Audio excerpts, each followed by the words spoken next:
சாலிடாக சொல்கிறாங்க. நிறைய பொருளாதார வல்லுநர்கள் பார்த்தீங்கன்னா, கிட்டத்தட்ட ஒரு ரூ. 30,000 வந்துடும் ஒரு கிராம். டிசம்பர் 2026 முடியறதுக்குள்ளேயே ₹1,70,000 வரும். ஆனால் அதிகபட்சம் கொஞ்சம் Rubilux paints, best quality, best value for money. உங்கள் பேர் சொல்லும் பெயிண்ட் ரூபிலக்ஸ் பெயிண்ட்ஸ். கொள்ளை லாபம். ஏன்னா ₹7,150 இருந்தது போன ஜனவரி மாதம். இன்னைக்கு அப்படியே டபுள்ங்க. நீங்கள் கையில் ஒரு ₹2 கோடி வச்சு இன்வெஸ்ட் பண்ணிட்டீங்கன்னா இன்றைக்கி ₹4 கோடி. இன்றைக்கி ஒரு எக்ஸாம்பிள் சொல்கிறேன் கேளுங்களேன். இன்றைக்கி ஒரு சேல்ஸ் ஆகுதுன்னா அந்த சேல்ஸுக்கு உண்டான பணம் வருது இல்லையா, பணத்தை வச்சு அடுத்த நாள் போய் தங்கத்தை நாங்கள் வாங்கலான்ட்டு போனால் அதுக்குள்ளே விலை ஏறி போயிடும். அந்த ஆர்டரை எடுக்கிறப்போ ₹12,000, இதை எக்ஸிக்யூட்டிவ் பண்ணி இதை அவங்களுக்கு டெலிவரி கொடுக்குறப்ப பார்த்தீங்கன்னா ₹14,500 வந்தது. ஏன்னா நம்மளுடைய நாட்டில் ஒரு டன் நகை கூட தங்கம் கூட வெட்டி எடுக்கப்படுறதில்ல. ஒரு கிலோ கூட வெட்டி எடுக்கப்படுறதில்ல. ஏன்னா இங்கே எப்படின்னா, இப்போ என்னைக்கு இந்த ரேட்டு விலை உயர்ந்ததோ அதுக்கப்புறம் பார்த்தீங்கன்னாலே பர்சன்டேஜ் ரேட் ஆஃப் அந்த பர்சன்டேஜ் இருக்கு இல்லையா, வியாபாரம் இவ்வளோ ஆகுது. இப்போது புதிய அறிமுகம் ஆச்சி ஹோட்டல் சாம்பார் 50 கிராம் ரூபாய் 20 மட்டுமே. வந்தாச்சு மிஸ்டர் கோல்டோட தீபாவளி ஆஃபர் வந்தாச்சு. பொதுமக்களை கடந்து சாமானிய மக்கள் தங்கம் வாங்குறது, விலை உயருது அப்படின்றது ஒரு பக்கம் உண்மையிலேயே அவங்களுக்கு ஒரு சங்கடமான ஒரு சூழ்நிலை தான். இருந்தாலும் விற்பனையாளர் அப்படின்ற இடத்துலேருந்து பார்க்குறப்போ எங்களுக்குமே மிகப்பெரிய இது ஒரு சேலஞ்சிங்காக இருக்குது. ஏன்னா ஒரே நாளில் காலையில் ரேட்டு வருது, மத்தியானம் ரேட்டு வரதுக்கு கூட ஒரு ₹400-500 ஒரு கிராம் ஒன்றுக்கு கூடுது, அப்புறம் ₹500 குறையுது. இது எப்படியுமே நாங்களே ஒரு கஸ்டமர் ஒரு ஆர்டர் கொடுக்க வராங்க. ஆர்டர் கொடுக்கறதா அந்த ஆர்டரை எடுக்கிறப்போ ₹12,000, இதை எக்ஸிக்யூட்டிவ் பண்ணி இதை அவங்களுக்கு டெலிவரி கொடுக்குறப்ப பார்த்திங்கன்னா ₹14,500 வந்தது. ₹2,500. அப்போது இது எங்கே எப்படி பண்ணுறதுனே தெரிய மாட்டேங்குது. ஒரு பெரிய சேலஞ்சிங் டைம் தான் சொல்லணும். எப்படின்னா, ஒரு ஆர்டர் ஒரு கஸ்டமர் கொடுக்குறாங்க 10 கிராமில் அப்படின்னா 10 கிராம் தங்கத்தை வச்சு மட்டும் செய்ய முடியாது. 20 கிராம் தங்கம் வாங்கணும். டபுளாக இருந்தால் மட்டும் தான் செய்ய முடியும். செய்துட்டு அதுக்கப்புறம் அதை ரெக்கவர் பண்ணிக்கலாம். பட் ஆச்சாரிக்கு கொடுக்குறப்போ அது டபுள் தி அமௌண்ட்டு கொடுத்தா தான் செய்து எடுத்துகிட்டு வர முடியும். அது ஒரு பக்கம். அப்போது கஸ்டமர்கிட்ட ஃபுல் அட்வான்ஸ் வாங்க முடியாது. ஒரு 50% தான் அட்வான்ஸ் கொடுப்பாங்க, 75% அட்வான்ஸ் கொடுப்பாங்க. மீதி நாம் கொள்முதல் பண்ணி தான் கோல்டை போடணும். அப்போ இன்றைக்கி அப்போது ரேட்டை ஃபிக்ஸ் பண்ணாமல் வச்சுருந்தோம்னா விலை ஏறி போச்சுன்னா இதில் கிடைக்கிற லாபத்தை விட அதை விலை ஏற்றத்தில் வர்ற நஷ்டம் ஜாஸ்தியாகிடுது. இந்த மாதிரி நிறைய விஷயங்கள் இருக்குது. அதனால் இது ஒரு கேள்விக்குறியான விஷயம்தான். பாமர மக்களுக்கு சரியாக புரிதலே இல்லை சார். இப்போ இந்த தங்க ரேட்டை யார் ஃபிக்ஸ் பண்ணுறது, எப்படி ஒரு ரேட் ஆகுது, டிமாண்ட் ஜாஸ்தியாக இருக்கனால தான் இப்படி இருக்குது அப்படிங்கிற பயங்கர குழப்பங்கள் இருக்குது. இல்லை கரெக்டு. அதை நாம் எப்படின்னா எஜுகேட் பண்ணணும். இன்றைக்கி பொறுத்த வரைக்கும் சோஷியல் மீடியா இந்த மாதிரிலாம் நிறைய இருக்கிறதுனால எல்லாத்துக்குமே இப்போ ஓரளவுக்கு 75% என்ன ஏதுன்னு தெரியுதல் வந்துடுச்சு. இந்த மாதிரி என்னைய மாதிரி தொழில் சார்ந்த வல்லுநர்கள் இருக்கப்பையும், பொருளாதார வல்லுநர்கள் இருக்கப்பையும், ஃபினான்ஷியல் அட்வைசர் இருக்கப்பையும் என்ன ஏதுன்னு எல்லாருமே இன்டர்வியூ கொடுக்க அவங்க பார்க்க ஆரம்பிச்சிட்டாங்க. இப்போலாம் சிட்டியில் இருக்கிறவங்கள விட மஃப்சல் சைடுன்னு சொல்லுவோம் இல்லையா, அவுட் ஆஃப் சிட்டி, அங்கே இருக்கவங்கெல்லாம் நிறைய ஒரு இதில் இருக்காங்க. ஆமாம், ரொம்ப இதாகிடுச்சு. அவங்க அதெல்லாம் வாட்ச் பண்ண ஆரம்பித்தாங்க. சமீபத்தில் நான் மதுரை போயிருந்தேன். மதுரை போயிட்டு அந்த மீனாட்சி அம்மன் கோயிலுக்கும் அது மாதிரி அங்கே பக்கத்தில் திருப்பரங்குன்றமும் போயிருந்தேன். போனால் கிட்டத்தட்ட லேடிஸ் எல்லாருமே போகிறப்போ கோயிலுக்கு போகிறப்ப கோல்டு குரு போகிறாரு, இவங்க வராங்க, கோல்டு குரு வராரு அப்படின்ட்டு காது படவே நிறைய பேர் பேச ஆரம்பிச்சிட்டாங்க. அப்போல்லாம் என்ன அர்த்தம்னா, அந்த சோஷியல் மீடியா வந்தனால எல்லா இடத்துலையும் போய் பட்டி தொட்டி எல்லாத்துக்குமே போய் சேருது. நீங்கள் கேட்டிங்க இல்லையா, அவங்களுக்குலாம் புரிதல் இல்லைன்னு, கிடையவே கிடையாது. அவங்களாம் ரொம்ப தெளிவாகவே இருக்காங்க. என்ன அப்படின்னா, இப்போ இந்த கோல்டை பொறுத்த வரைக்கும் இருந்தாலும் நம்ம அதை சொல்ல வேண்டிய தெரியாதவங்களுக்கு தெரியணும் இல்லையா.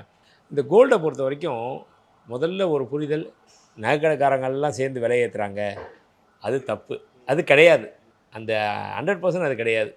இது எப்படி பார்த்திங்கன்னா, இன்டர்நேஷ்னல் மார்க்கெட்டில் லண்டன் புல்லியன் மார்க்கெட்டர்ஸ் அசோசியேஷன் அப்படின்னு சொல்லி ஒன்று இருக்குது. London bullion market association. அதில் யார் மெம்பரு அப்படின்னு பார்த்தோம்னா, இந்த விற்பனையாளர்களே கிடையாதுங்க. எங்களை மாதிரி ஆட்களே கிடையாது.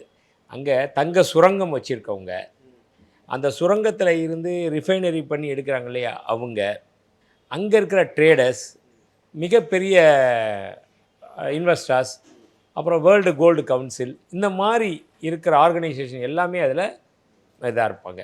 அப்போ அந்த சுரங்கத்து அதிபர்கள் எல்லாமே இருக்கப்போ கவர்மெண்ட் சைட்லேருந்து இருக்காங்க. இவங்க எல்லாமே சேர்ந்து இதை இவ்வளோ டிமாண்ட் இருக்குது, இன்றைக்கி இவ்வளோ வருது மைனிங்கில், சுரங்கத்திலேருந்து தோண்டி எடுக்கப்படுது, அதுக்கு இவ்வளோ செலவாகுது, வெளியில் வர்றப்போ இது நடைமுறை செலவுகள்னு ஒன்று இருக்குது. அந்த செலவு எல்லாமே, அந்த காஸ்ட் எல்லாமே, எக்ஸ்பென்சஸ் எல்லாமே ஏறி லாஸ்ட்டில் ஒரு கிராம் இவ்வளோ அப்படின்ற அளவுக்கு ஃபிக்ஸ் ஆகும். இதை ஃபிக்ஸ் பண்ணுறது அந்த அமெரிக்காவும் லண்டனும் மிகப்பெரிய பங்கு வகிக்கிறாங்க. ஏன்னா வேர்ல்டை பொறுத்த வரைக்கும் அங்கே இருக்கிற மைனிங் அதிபர்கள் தான் ஜாஸ்தி இருக்காங்க. ஒன்று இதை டாலராக ஃபிக்ஸ் பண்ணுவாங்க. இதை ஒரு ட்ராய் அவுன்ஸுன்னு சொல்லுவோம். 31.1 கிராம் அந்த ட்ராய் அவுன்ஸு இவ்வளோ டாலர், US டாலர் அப்படின்னு ஃபிக்ஸ் பண்ணுவாங்க. அதற்கப்புறம் அங்கே இருந்து ஒவ்வொருத்தர் யார் யார் எந்தெந்த கண்ட்ரி வேணுமோ அவங்க இம்போர்ட் பண்ணுவாங்க. நம்ம இந்தியாவிலேருந்து நம்ம இம்போர்ட் பண்ணுறோம். அதிகமாக இம்போர்ட் பண்ணுறப்போ நம்மளாக தான் இருப்போம். ஏன்னா நம்மளுடைய நாட்டில் 1 டன் நகை கூட, தங்கம் கூட வெட்டி எடுக்கப்படுறதில்ல. ஒரு கிலோ கூட வெட்டி எடுக்கப்படுறதில்ல. ஏன்னா இங்கே வந்து எப்படின்னா மைனிங் காஸ்ட்டு, அந்த சுரங்கத்திலேருந்து வெட்டி எடுக்கப்பட்டு வந்ததுன்னா அதோட செலவினங்கள் ஜாஸ்தி. அதற்கு தான் எல்லாமே ஃபுல்லாக கிட்டத்தட்ட வருஷத்துக்கு ஒன்றுக்கு பார்த்தோம்னா 800 டன் கோல்டு வந்து நம்ம வெளிநாடுகள்லேருந்து இறக்குமதி பண்ணுறோம். அதற்கு நிகராக US டாலர், நம்மள்கிட்ட இருக்கிற அந்நிய செலாவணி அமெரிக்க டாலர் அதுக்கு கொடுத்து வாங்குகிறோம். அதனால் ரேட்டை பொறுத்த வரைக்கும் நம்ம இங்கே யாரும் ஃபிக்ஸ் பண்ணவும் முடியாது.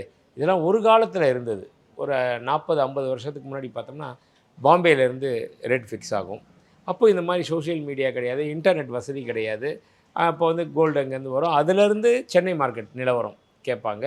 அப்போது வந்து ஒரு ஸ்லிப்பு போகும், ஒவ்வொரு நகை கடைக்கும் ஒரு ஸ்லிப்பு தான். இப்போயாவது வாட்ஸ்அப்பில் அனுப்புகிறோம். அப்போது அவங்களுக்கு வந்து இந்த மாதிரி எல்லா கடைகளுக்குமே இப்போ சென்னையில் எங்கெங்கே இருக்கோ அசோசியேஷன் மூலிமா இன்றைய விலை அப்படின்னு அவங்க அந்த ஸ்லிப்பை வாங்கி அசோசியேஷன் இதை டேபிளில் வச்சுப்பாங்க. கஸ்டமர் வந்து அதை பாருங்கள் இன்றைக்கி ரேட் இது அப்படின்னு காமிக்கிறதுக்காக அதை வச்சாங்க. அந்த வழக்கம்லாம் இப்போல்லாம் மாறி போச்சு. இப்போ எதுவுமே இப்போ அசோசியேஷன்லேருந்து அந்த மாதிரி ஸ்லிப்பு கொடுத்து விட்றதே கிடையாது. இன்றைக்கி வந்தாச்சு அப்படின்னா அசோசியேஷனுக்கு ஒரு வெப்சைட் இருக்கும், ஒரு ஆப் இருக்கும்.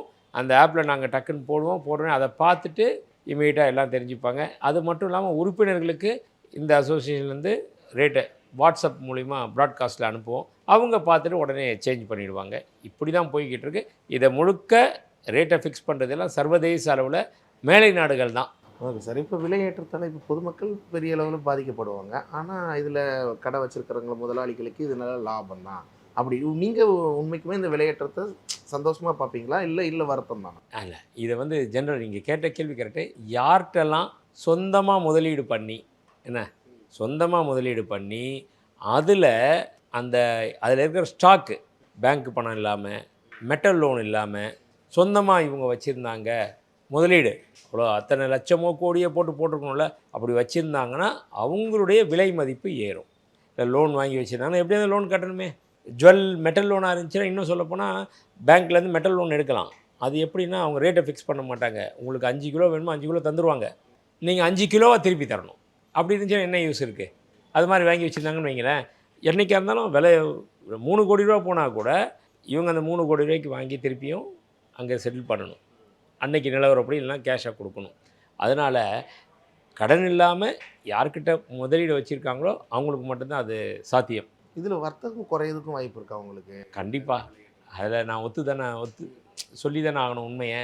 இப்போ என்றைக்கு இந்த ரேட்டு விலை உயர்ந்ததோ அதுக்கப்புறம் பார்த்தீங்கனாலே ரேட் ஆஃப் அந்த பர்சன்டேஜ் இருக்கு இல்லையா, வியாபாரம் இவ்வளோ ஆகுதுன்னு, அது வியாபார விக்தி ஒவ்வொருத்தர் இது பண்ணி அட்வர்டைஸ்மெண்ட் பண்ணி தன்னுடைய இதை வச்சுப்பாங்க. பட் உண்மையை சொல்லப்போனால் வியாபாரம் குறைஞ்சிருக்கு.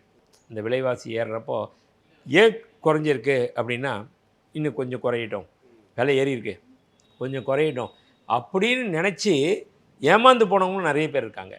சில பேர் மட்டும்தான் அந்த புத்திசாலித்தனமான முடிவு எடுத்து, இதுக்கு புத்திசாலின்னு கூட சொல்லக்கூடாது, துணிச்சலான முடிவு. என்ன தான் புத்திசாலி இருந்தாலும் அந்த முடிவு எடுக்கிறப்போ துணிச்சல்ன்றது ஒரு விஷயம் வேணும்.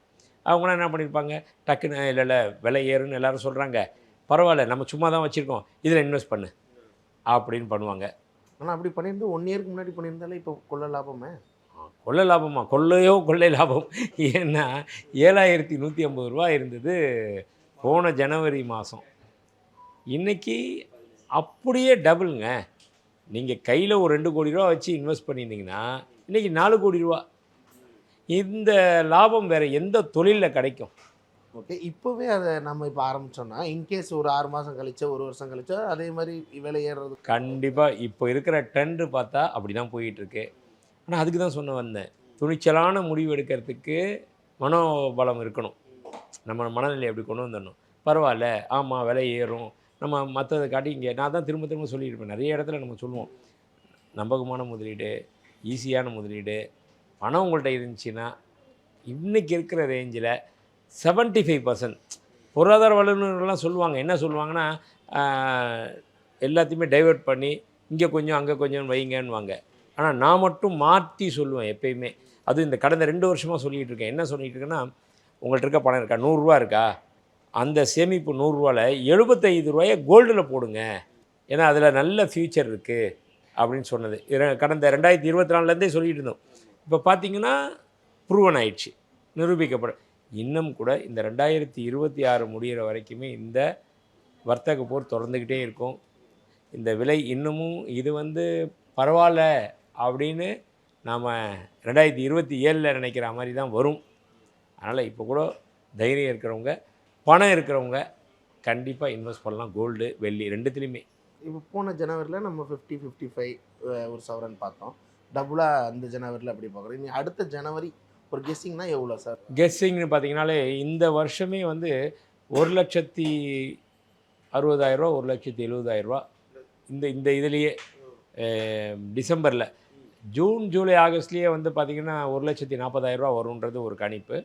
டிசம்பர் 2026 முடியறதுக்குள்ளேயே 1,70,000 வரும். ஆனால் அதிகபட்சமாக போச்சு 2,00,000 போகிறதுக்கு கூட எளிதான வாய்ப்பு இருக்குது. முன்னாடி இதில் ஒரு சின்ன டவுட் இருக்குது சார். இப்போ சென்னை ஆபரண தங்கம் இந்த விலை அப்படின்னு போடுவாங்க, ஊரில் நெல்லையில் அப்படி வைப்பாங்க, எங்கள் இதில் ஏரலில் கம்மியாக இருக்கும்பாங்க. அந்த டிஃப்ரென்ஸ் எப்படி சார் இருக்குது? அது இப்போ அது கிடையவே கிடையாது. இப்போ எல்லாருமே ஸ்ட்ராங்காக ஒரே ரேட். ஆமாம். ஏன்னா முதல்ல அந்த வியாபார போட்டிக்காக அப்படி இருந்தது. இப்போ அப்படி கிடையாது. இப்போ வியாபாரமே போட்டின்றதை விட இருக்க குறைஞ்சிட்ருக்கு. அப்படின்றப்போ அது ஒன்று. இன்னொன்று, யாருமே குறைச்சி போட முடியாது. ஏன் குறைச்சி போட முடியாதுன்னா, ஏற்கனவே இங்கே இன்றைக்கி ஒரு எக்ஸாம்பிள் சொல்கிறேன் கேளுங்களேன். இன்றைக்கி ஒரு சேல்ஸ் ஆகுதுன்னா அந்த சேல்ஸுக்கு உண்டான பணம் வருது இல்லையா, பணத்தை வச்சு அடுத்த நாள் போய் தங்கத்தை நாங்கள் வாங்கலான்ட்டு போனால் அதுக்குள்ளே விலை ஏறி போயிடுது. அப்போது இந்த ஒரு கிராமில் ஒரு ₹100 எங்களுக்கு கிடைக்கிது லாபம், ஒரு எக்ஸாம்பிள் சொல்கிறேன். அப்படின்னா அடுத்த நாள் போயிட்டு வாங்கிறதுக்குள்ளேயே 200, 300, 400 ஏறிடுது. அப்போ ₹100 லாபத்தை இங்கே பார்க்குறதா, அங்கே 300, 400 நஷ்டத்தை பார்க்குறதா விலை ஏறினதுக்கப்புறம்? அதனால தான் இப்போல்லாம் ரொம்ப பயமாக இருக்குது. இப்போ எல்லா கடையிலுமே மாற்றிட்டாங்க சிஸ்டத்தையே. முதல்ல கஸ்டமர் ஒரு பொருள் ₹1,00,000 மதிப்புள்ள பொருள்னால் 20,000 கொடுத்துட்டு ஃபிக்ஸ் பண்ணிவிட்டு, ரேட்டெல்லாம் ஃபிக்ஸ் பண்ணிவிட்டு, நீங்கள் நான் அப்புறம் வாங்கிக்கிறேன், மீதியை கொடுத்துட்டு பொருள் உங்கள்கிட்டயே இருக்கணும், மீதி 80,000 கொடுத்துட்டு நான் வாங்கிக்கிறேன் அப்படின்வாங்க. இப்போலாம் அதெல்லாம் யாருமே செய்கிறதே இல்லை.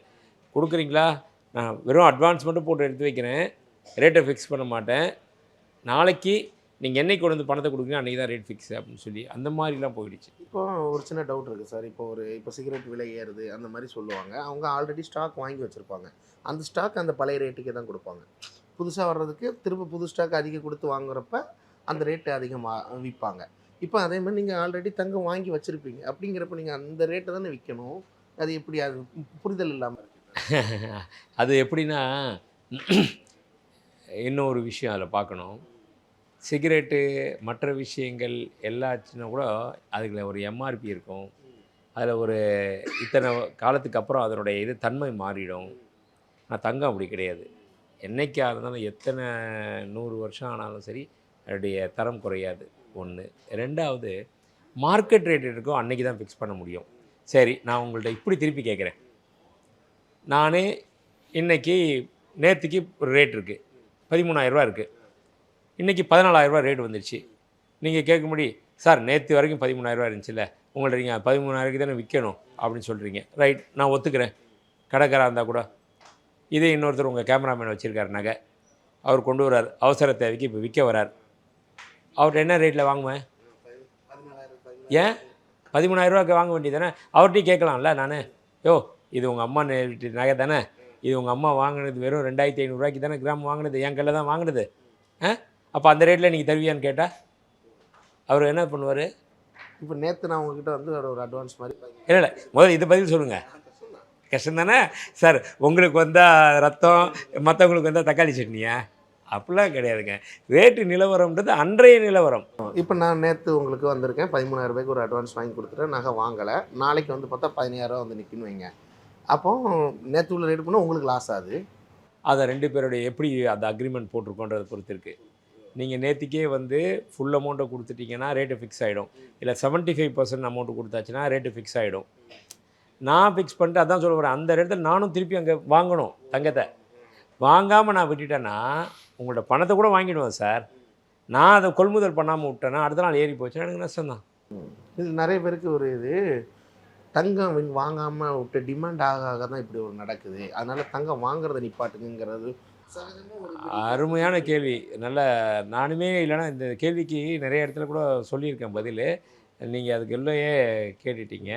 இது பெரும்பகுதி எங்கே வருது அப்படின்னு சொல்லி பார்த்தீங்கன்னா அந்த கமெண்ட்ஸில் வரும். நம்மலாம் தங்கம் வாங்குறது நிப்பாட்டியாச்சுன்னா எங்கே விலை ஏறப்போகுது, இந்த தங்கத்தை வாங்கி என்ன நம்ம சமைக்கவா போகிறோம், அரிசி இருந்தால் தான் முடியும். கரெக்ட், அதெல்லாம் வாஸ்தவம் தான். அரிசி இருந்தால் தான் சாப்பிட முடியும், தங்கத்தை சாப்பிட முடியாது. ஆனாலும் பல சாமானிய மக்களை இன்றைக்கி லட்சாதிபதி ஆயிருக்குன்னா அது தங்கம் தான். ஒருத்தர் 3 பவுன் வச்சுருப்பார், விலை 30,000 ரூபா இருந்துச்சு, 90,000 ரூபா தான் மதிப்பு இருந்துச்சு. இன்றைக்கி அதே அந்த 3 பவுன் வச்சுருக்கவர் 3.5 லட்ச ரூபா அதனுடைய மதிப்பு, லட்சாதிபதி ஆகிட்டாரா? ஸோ அவங்க வச்சுருக்க இதையே வச்சு சொல்கிறேன். 2வது, நீங்கள் இப்போ கேள்வி கேட்டிங்களே, நம்ம வாங்காமல் விட்டுட்டோம் விலை ஏறுமா? 100% நீங்கள் சொல்கிறது கரெக்டு. ஏட்டு சுரக்கா கறிக்கு உதவாது அப்படின்ற மாதிரி தான். கொரோனா டைமில் எதாவது நகை கடை திறந்துருந்துச்சா? எதாவது வட்டி கடை திறந்துருந்துச்சா? யாராவது தங்கம் விற்றாங்களா? யாரும் விற்கலை. கரெக்டாக மக்கள் வெளியவே நடமாட்டம் வரல ஒரு 6 மாத காலமாக. ஆனால் அந்த கொரோனா டைமில் தான் விலை டபுளாக ஏறிச்சு தெரியுமா? ஏன் ஏறிச்சு? யாரும் வாங்கலைல்ல, அப்புறம் ஏன் ஏறிச்சு? அதனால் இது ஒரு சும்மா ஒரு இதுதான், அது மக்கள் புரிதல் இல்லாமல் புரிதல் இல்லாமல் இவங்க சொல்கிறாங்க. இவங்க வாங்காமலே விட்டால் கூட இப்போ தங்கத்தின் விலை ஏறுறதுக்கு உண்டான விஷயங்கள்னு பார்த்திங்கன்னா, நம்ம நாட்டில் விற்கிற, நம்ம நாட்டில் தேவை இருக்கிற இப்போ 800 டன் நம்ம இறக்குமதின்னு சொல்லி பார்த்தோம். அந்த 800 டன்னில் வெறும் 200 டன்னு தான் நகையாக போகுது. சரிங்களா? அந்த 200 டன் மற்றதெல்லாமே காயினா பாரா அங்கங்கே பெரிய பெரிய ஆட்கள் வாங்கி பறிக்கிறாங்க. இந்த 200 டன்னில் நம்ம தமிழ்நாடுக்குன்னு பார்த்திங்கன்னா ஒரு 20 டன்னு இங்கே வரலாம், 10%. மீதி இருக்கிற மற்ற ஸ்டேட்டுக்கெல்லாம் தான் இதை பகிர்ந்து ஆளுக்கு 5 டன்னா இல்லை 2-3 டன்னு விற்கிறாங்க. அப்படி இருக்கிறப்போ நம்ம ஒருத்தர் மட்டுமே இந்த 10 டன்னுமே ஒரு வருஷத்துக்கு 20 டன்னுமே வாங்காமல் செய்யாமல் இருந்தாலும் கூட விலை குறையவே குறையாது. ஏன்னா அங்கே இன்டர்நேஷ்னல் மார்க்கெட் நான் சொன்னேன் இல்லையா, அந்த இன்டர்நேஷ்னல் பெரும் முதலீட்டாளர்கள் ஒவ்வொரு நாடு தங்கத்தை வாங்கிட்டு இருக்கு. இதனால தான் விலை ஏறுது. போர் பதட்ட நிலை, பொருளாதார பின்னடைவு, அமெரிக்க டாலருடைய வீழ்ச்சி, இது மட்டும் இல்லாமல் அமெரிக்க அதிபர் டொனால்டு ட்ரம்ப் அப்பப்போ ஒரு ஸ்டேட்மெண்ட் விடுறாரு. அதனால் நான் அந்த நாட்டை கைப்பற்றுவேன்றாரு, இதை பண்ணுவேன்றாரு, அதை பண்ணுவேன்றாரு, டாரிஃப் வார் போடுவேன்றாரு. இது எல்லாமே பார்த்திங்கன்னா இதெல்லாமே ஒரு காரணங்கள் நகை விலை ஏறுறதுக்கு. அதனால் நம்ம வாங்காமல் விட்டால் கூட அது வந்து மார்க்கெட் தங்கத்தினுடைய விலை குறையாது. வாங்கி வைக்கிறது புத்திசாலித்தனம். நம்ம இதை மாதிரி சொல்லி வாங்காமல் விட்டவங்க நிறைய பேர். ஆனால் இந்த மாதிரி நேரத்தில் பயன் அடைகிறவங்க 8,000 ரூபா இருந்தாலும் பரவாயில்ல, 9,000 ரூபா இருந்தாலும் பரவாயில்ல, வாங்கி வச்சுருவோம். இது இன்னொரு விஷயம் சார், இது வரைக்கும் லைஃப்பில் தங்கமோ வெள்ளியோ இன்வெஸ்ட் பண்ணி எனக்கு இது மாதிரி நஷ்டம் வந்துடுச்சின்னு சொல்லி யாராவது கேள்விப்பட்டிருக்கீங்களா? கிடையவே கிடையாது. அந்த ஒரு சுச்சுவேஷன் இருக்கிறதுனால தான் தங்கத்தில் இன்னும் இன்வெஸ்ட் பண்ணுறாங்க. இப்போ இன்வெஸ்ட்மெண்ட் நிறைய பேர் ஜாஸ்தியாக தான் ஆகிட்டுருக்கு. இப்போலாம் வந்து எப்படின்னா பாரு காயின் அந்த மாதிரி இடத்துல போய்கிட்டு இருக்காங்க, கேட்குறாங்க. அதனால் வாங்காமல் விட்டால் கூட கண்டிப்பாக குறையாது. தங்கம் வந்து இன்டர்நேஷ்னல் மார்க்கெட்டை பொறுத்து இருக்குது. மோர் தென் ஒரு 35 இயர்ஸாக ஃபீல்டில் இருக்கீங்க சார். அப்போ உள்ள அந்த தங்க மதிப்புக்கும் இப்போ உள்ள டிஃப்ரெண்ட்டும் எப்படி இல்லை, எப்போயுமே தங்கத்துக்கு வந்து தனி ஒரு இடம் இருக்குது, அது வந்து மறுக்கவே முடியாது. ஏன்னா இன்றைக்கி நேற்றுன்றதில்லை, நான் வந்து 35 வருஷம் இந்த ஃபீல்டில் இருந்தேன்னா 3500 வருஷத்துக்கு முன்னாடிலேருந்து தங்கம் இருக்குது இல்லைங்களா? அன்னைக்கு காலகட்டத்து புராண காலம், இதிகாச காலம், மன்னர்கள் காலம், இந்த மாதிரி அரசாட்சி அடுத்தடுத்து மாறி வர்றது, இந்த காலத்துலேருந்தே தங்கத்துக்கு ஒரு இம்பார்ட்டன்ட் இருக்குது. இன்றைக்கி நேற்று மட்டும் தோணல, இதெல்லாம் ஒட்டுமொத்தம் சேர்த்தாலே 1,90,040 டன்னு தான் தங்கம் இருக்குது. உலகம் முழுக்க இருக்கிற தங்கம் தங்கத்தை மற்ற பொருள் மாதிரி உற்பத்தி பண்ண முடியாது. இது பூமியிலேருந்து வெட்டி எடுத்துகிட்டு வர்றது தான். அதனால் தங்கத்துக்கு மவுஸ் குறையாது. என்ன தங்கத்தினுடைய வரவு வேணால் குறைஞ்சிக்கிட்டே இருக்கும். அதனால தான் அதுக்கு இன்னும் வர வர வர அதனுடைய விலை ஏறிக்கிட்டே இருக்குது. இன்னொரு 5-10 வருஷத்துக்கு அப்புறம் பார்த்திங்கன்னா தங்கத்தை விலை வந்து தாறுமாறாக போய் நின்றோம். அப்போ பொருளே இல்லைன்றப்போ யார் வைக்கிற பொருள் யார்கிட்ட ஜாஸ்தி இருக்கோ அவங்க சொல்கிறது தான். அதுவும் அவங்க பண தேவைகள் தான் விற்பாங்க, இல்லைன்னா விற்க மாட்டாங்க. அந்த மாதிரி ஒரு சூழ்நிலை வர்றதுக்கு வாய்ப்பே இல்லைங்க. இப்போதைக்கு இருக்க வரைக்கும் வாய்ப்பே இல்லை.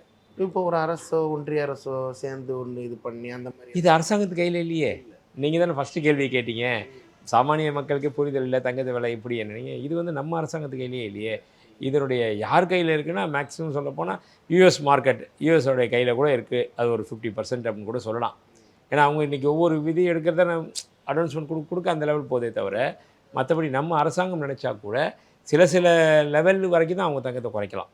இப்போ 2020 ஒரு ரொம்ப கம்மியான ரேட்டு சார். 2025 1 லட்சம்லாம் தங்க விலை ஆகுமாங்கிற அந்த கற்பனை போய் இப்போ கன்ஃபார்ம் இப்படி நடக்குதுங்கிறோம். இப்போ 2030 எப்படி சார் இருக்கும்? 2030 சாலிடாக சொல்கிறாங்க. நிறைய பொருளாதார வல்லுநர்கள் பார்த்திங்கன்னா கிட்டத்தட்ட ஒரு 30,000 ரூபா வந்துடும் ஒரு கிராம் அப்படின்றாங்க. போகிற போக்கு பார்த்தா 30,000 ரூபா வந்தால் கூட பரவாயில்லன்ற லெவல். அதாவது இன்னும் 5 வருஷம் 4 வருஷம் கழிச்சு பரவாயில்ல, அது நிதான போக்கான ரேட்டாக தான் இருக்கும் அப்படின்ற மாதிரி தான் தோணுது. பொறுத்திருந்து பார்ப்போம். ஏன்னா கோல்டை பொறுத்த வரைக்கும் இன்னும் கண்டிப்பாக அதனுடைய தேவைகள் நிறைய இருக்குது. இப்போ கூட ஒன்றும் இல்லை, இன்வெஸ்ட் பண்ணுறவங்க 10 கிராம் இன்வெஸ்ட் பண்ணலான்னு நினச்சவங்க விலை ஏறி போச்சா 8 கிராம் பண்ணுங்கள். 8 கிராம் பண்ணலான்னு நினைக்கிறோம், ஆனால் வாங்கிறதுக்கு விலை ஏறி போச்சா 6 கிராம் வாங்க. ஆனால் வாங்காமல் இருக்க வேணாம், கையில் பணம் இருந்தால் தங்கத்தை சேமித்து வைக்கலாம் அப்படின்றது என்னுடைய கருத்து. இறுதியாக சார், இப்போ ஒரு நல்ல பணக்காரங்க கண்டிப்பாக அவங்க ஒரு நகையில் ஒரு அமௌண்ட் பெருசாக தெரியாது. இதில் ரொம்ப கஷ்டப்படுறது யார் சார்? இந்த மிடில் கிளாஸா, லோ மிடில் கிளாஸ் கூட தங்கம் வேண்டாம்ப்பா அப்படிங்கிற மாதிரி இருப்பாங்க. அந்த மிடில் கிளாஸ் ரொம்ப இதில் ரொம்ப பாதிக்கப்படுறாங்களே. கடைக்கு வர்றவங்க பாதிக்கப்படுறதுன்றதை விட அந்த மிடில் கிளாஸ்கிட்ட இன்றைக்கி ஆமாம் கண்டிப்பாக இன்றைக்கி பொசிஷனை பொறுத்த வரைக்கும் வாங்கக்கூடிய சாமானியர்களை பொறுத்த வரைக்கும் தங்கம் ஒரு எட்டாக்கனியாக தான் வந்துடுச்சு. பட் அவங்களே வந்து இப்போ எதில் சமாதானம் ஆயிடுறாங்க அப்படின்னா, தான் வச்சிருக்க தங்கம் ஒரு கை கொடுக்கும், ஒரு பேக் போனாக இருக்குது அப்படின்னு நினச்சி பெருமை அடைகிறாங்க. இன்னும் நிறைய கஸ்டமர் வரும். ஒரு 3 சவரன் போடுறோங்கிறப்ப அது பிள்ளைக்கு உதவும் அப்படின்ற மனப்பான்மை தானே வந்துடுச்சு. இப்போ பாருங்களேன், நம்ம 147 கோடி பேர் இருக்கோம் நம்ம நாட்டு மக்கள் தொகை. சராசரியாக ஒரு வீட்டில் 5 பேர், ஒரு குடும்பத்துக்கு 5 பேர் அப்படின்னா ஒவ்வொரு குடும்பத்துக்கிட்டேயும் 10 சவரன் நகை தங்கம் இருக்குது. ஒரு குடும்பத்தில் 2 பவுன் இருக்கலாம், 3 பவுன் இருக்கலாம், இல்லை சில பேர்கிட்ட 10 இருக்கும், 20 இருக்கும். சில பெரிய மிடில் கிளாஸ், அப்பர் மிடில் கிளாஸ்லாம் 50 பவுன் 100 பவுன் இருக்குது. பெரிய பணக்காரங்க வீட்டில் அதோட ஜாஸ்தி இருக்குது. அந்த ஆவரேஜ் பார்த்தா ஒரு குடும்பத்துக்கு 10 சவரன் நகை இருக்குது அப்படின்னு புள்ளியியல் விவரம் சொல்லுது. வேர்ல்டு கோல்டு கவுன்சிலுடைய நிலவரப்படி இந்தியாவில் இருக்க குடும்பத்துக்கு 10 சவரன் நகை இருக்குது அப்படின்னாங்க. 10 சவரன்னா இன்றைக்கி 10 கிட்டத்தட்ட ஆகிடுச்சு, 12-13 லட்ச ரூபா ஆயிடுச்சு. அந்தளவுக்கு இருக்கப்போ இனி வாங்கக்கூடியதுக்கு வேணால் அவங்க சிரமப்படலாம் கண்டிப்பாக. பட் அதை நினச்சி சந்தோஷப்பட வேண்டியது தான், வேறு வழியில். அந்த இதெல்லாம் ஸ்ட்ராட்டஜி அந்த இதெல்லாம் பார்த்தோன்னா கண்டிப்பாக இனிமேல் தங்கம் வாங்க கஸ்டமர்ஸ் அதிகமாக தான் ஆவாங்கன்னு நினைக்கிறேன். கண்டிப்பாக நாளுக்கு நாள் அவங்களுடைய வருமானம் பெருக சேமிப்பு பெருகணும். சேமிப்பு பெருகிச்சுன்னா ஆட்டோமேட்டிக்காக கோல்டுக்கு தான் வருவாங்க. நன்றி. Rubilux paints, best quality, best value for money. உங்கள் பேர் சொல்லும் பெயிண்ட் ரூபிலக்ஸ் பெயிண்ட்ஸ். இப்போது புதிய அறிமுகம் ஆச்சி ஹோட்டல் சாம்பார் 50 கிராம் ரூபாய் 20 மட்டுமே. வந்தாச்சு மிஸ்டர் கோல்டோட தீபாவளி ஆஃபர் வந்தாச்சு.